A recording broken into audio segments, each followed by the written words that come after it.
क्या आपने कभी सोचा है हम जब भी किसी चीज़ पे फ़ोकस करना चाहते हैं, तो हमें इतनी सारी डिस्ट्रैक्शंस क्यों फ़ेस करनी पड़ती है? Hello, my name is Muskan and I am the member of the Manobhai foundation. So welcome back to our study hack series. ये स्टडी हैक सीरीज़ का पार्ट 3 है। पार्ट 2 में हमने बात करी थी कि पढ़ाई कैसे स्टार्ट करें जब दिल ना हो। तो उस वीडियो का लिंक आपको डिस्क्रिप्शन बॉक्स में मिल जाएगा। तो चलिए अब हम बात करते हैं आज के टॉपिक पे कि हम डिस्ट्रैक्शंस को कैसे दूर कर सकते हैं जब भी हम किसी चीज़ पे फ़ोकस करना चाहते हैं। तो आज मैं आपको 5 से 6 चीज़ें बताऊँगी। होपफुली आप उन्हें फ़ॉलो करेंगे और आपकी डिस्ट्रैक्शन काफ़ी हद तक कम हो जाएँगी, जब भी आप किसी चीज़ पे फ़ोकस करना चाहते हैं। बेसिकली जब भी हम पढ़ाई करना चाहते हैं तो हमें बहुत सारी डिस्ट्रैक्शंस फेस करनी पड़ती है। सबसे बड़ी डिस्ट्रैक्शन हमारा फ़ोन, हमारे आस-पास की चीज़ें, शोर-शराबा, ये बहुत सारी चीज़ें हमें डिस्ट्रैक्ट करती हैं और हमें फुल फ़ोकस नहीं करने देती। तो सबसे पहले तो आपको क्या करना है, सबसे पहले जब भी आप पढ़ाई करने बैठें, जिस जगह पे आप पढ़ाई करने बैठ रहे हैं, किसी टेबल पे बैठ रहे हैं, किसी डेस्क पे बैठ रहे हैं, कहीं भी बैठ रहे हैं, उस जगह को बहुत साफ-सुथरा रखो, नीट एंड क्लीन रखो। फालतू की अननेसेसरी चीज़ों को आप अपने आप से दूर रखिए, क्योंकि जितनी अननेसेसरी चीज़ें हमारी टेबल पे होंगी, हमारी उस जगह पे होंगी, हमारा दिमाग उसकी तरफ ऑटोमेटिक अट्रैक्ट होगा। तो आपको अपनी टेबल पे बस वही कंटेंट रखना है जो आपकी पढ़ाई से रिलेटेड है। सेकंड स्टेप में आपको क्या करना है, अपने फ़ोन को अपने आप से बहुत दूर रखना है और उसको फ्लाइट मोड पे लगा के या बिल्कुल साइलेंट मोड पे लगा के रखना है, ताकि उसकी ना कोई नोटिफ़िकेशन आपके कानों तक सुनाई दे, क्योंकि हमें नोटिफ़िकेशन की इतनी क्यूरियोसिटी होती है कि किसका मैसेज आया होगा, किसने क्या करा होगा, क्या भेजा होगा, कोई इम्पोर्टेंट मैसेज तो नहीं है। लाओ थोड़ी देर के लिए चेक कर लेती हूँ, ऊपर-ऊपर से देख लेती हूँ। तो ये क्यूरियोसिटी हमें अपने आप को कम करनी है। जब भी हम अपने आप को फ़ोन को अपने आप से दूर रखेंगे, तो हमारा माइंड ऑटोमेटिक उस चीज़ पे फिर अट्रैक्ट नहीं होगा, तो वो ध्यान अपने उस स्टडी पे ही रहेगा। तो फ़ोन को आपको ऑफ करके रखना है और अपने आप से दूर रखना है। थर्ड में आप क्या कर सकते हैं, आपको जब भी लग रहा है कि आप मतलब बहुत ज़्यादा फ़ोकस एक टाइम तक नहीं कर पा रहे हैं, तो आप छोटे-छोटे स्टेप से स्टार्ट करिए। जैसे कि आप 20 से 30 मिनट का स्टार्ट लेके करें, कि 20 से 30 मिनट करूँगी, देन उसके बाद मैं आज इतना ही करूँगी, अगले दिन मैं इसको बढ़ा दूँगी। जब भी आप छोटी-छोटी चीज़ों से आप छोटे-छोटे स्टेप रखेंगे, तो आगे जाके वो आपका माइंड उस चीज़ के लिए कैपेबल हो जाएगा कि भाई मैंने कल 20 मिनट करा था, 30 मिनट करा था, तो आज मैं उससे 10 मिनट, 20 मिनट एक्स्ट्रा करूँगी।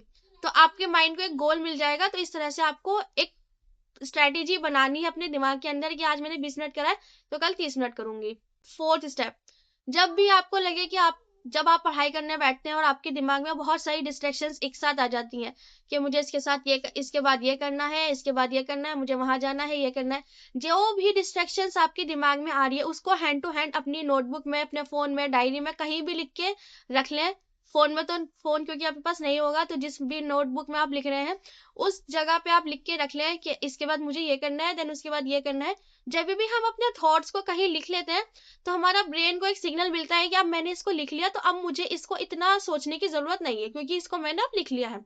तो वो अपने थॉट्स की जो प्रोसेसिंग होता है, वो उसे डाउन कर देता है। जो डिस्ट्रैक्शंस आपके माइंड में जो आ रही थी कि मुझे इसके बाद ये वाला काम करना है, मुझे वो वाला काम करना है, तो वो बहुत काफ़ी हद तक डाउन चली जाएँगी। तो आप जब भी आपके दिमाग में डिस्ट्रैक्शंस आ रही हैं, आपके थॉट्स आ रहे हैं बार-बार, तो उन्हें आप ज़रूर लिख लीजिए।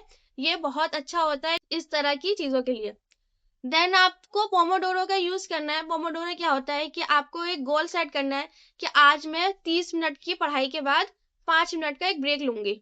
यानी कि जब मैं 30 मिनट की पूरी फ़ोकस से अपनी पढ़ाई करूँगी, तो मुझे 5 मिनट का ब्रेक मिलेगा। उसमें मैं अपना फ़ोन यूज़ कर सकती हूँ, मैं कुछ खा सकती हूँ, मैं टहल सकती हूँ।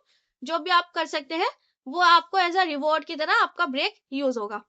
तो अपने ब्रेन को ये चीज़ें दिखाओ कि भाई 30 मिनट तक मुझे सिर्फ़ फ़ोकस अपनी स्टडी पे करना है, उसके बाद हमें 5 मिनट का ब्रेक मिलेगा, उसमें हम अपनी जो भी हमें चीज़ें करनी है वो करेंगे। अपने सोशल मीडिया को यूज़ करने का एक टाइम सेट करो। जैसे कि आप अपने पूरे दिन का एक वो बनाओ कि इस टाइम से दिन में जैसे 1 से 2 बजे या 3 से 4 बजे मैं सोशल मीडिया यूज़ करूँगी और उसके बाद फिर मैं रात को 6 से 7 करूँगी या 8 से 9 करूँगी या सोते टाइम करूँगी, उससे पहले करूँगी। आप अपना एक शेड्यूल बनाओ अपने दिन का कि इन 2-3 टाइम ही बस मैं अपने सोशल मीडिया को यूज़ करूँगी और देखूँगी किसका मैसेज आया है, क्या आया है। इंस्टाग्राम चेक करूँगी, अपना व्हाट्सएप चेक करूँगी बस। आप अपना पूरे एक दिन का शेड्यूलिंग बना के रखिए, आपकी डिस्ट्रैक्शंस हैं वो बहुत ज़्यादा कम हो जाएँगी और आपका फ़ोकस जिस चीज़ पे आप करना चाहते हो अपनी पढ़ाई पे या किसी और भी चीज़ पे, आपका फ़ोकस सस्टेन रहेगा। और सबसे लास्ट पॉइंट, अपने माइंड को एक क्लियर गोल बताओ। उसको बताओ कि आज चैप्टर 3 का मुझे क्वेश्चन आंसर लर्न करने हैं, या ये चैप्टर मुझे पढ़ना है, या ये कुछ करना है, बट मुझे ये आज ही करना है। जब भी हम अपने ब्रेन को एक डायरेक्ट इंस्ट्रक्शन देते हैं कि भाई मुझे ये चीज आज ही करनी है, तो वो उस चीज पर प्रोसेस करना स्टार्ट कर देता है। जब भी हम अपना क्लियर गोल बनाते हैं, तो हमारा ब्रेन ऑटोमेटिक उस चीज पर वर्क करना स्टार्ट कर देता है। तो उसके एक क्लियर गोल बताओ कि आज मुझे ये चीज करनी है, तभी मैं अपनी पढ़ाई को बंद करूंगी। तो एक क्लियर गोल सेट करो। तो यही थी आज की 5-6 चीजें जिनसे आप अपनी डिस्ट्रैक्शंस को दूर कर सकते हैं। होपफुली आपको ये वीडियो बहुत अच्छी लगी होगी। अगर आपको अच्छी लगी तो प्लीज मुझे कमेंट करके बताइएगा। नेक्स्ट वीडियो में हम बात करेंगे कि नोट्स कैसे बनाएं कि हमारी रिवीजन काफी इजी हो जाए, कि किस तरह से हमें नोट मेकिंग करनी चाहिए कि जब हम उसको रिवाइज करें तो वो काफी हमारे लिए हेल्पफुल हो। तो नेक्स्ट वीडियो में मिलते हैं, जब के लिए बाय बाय। Thank you.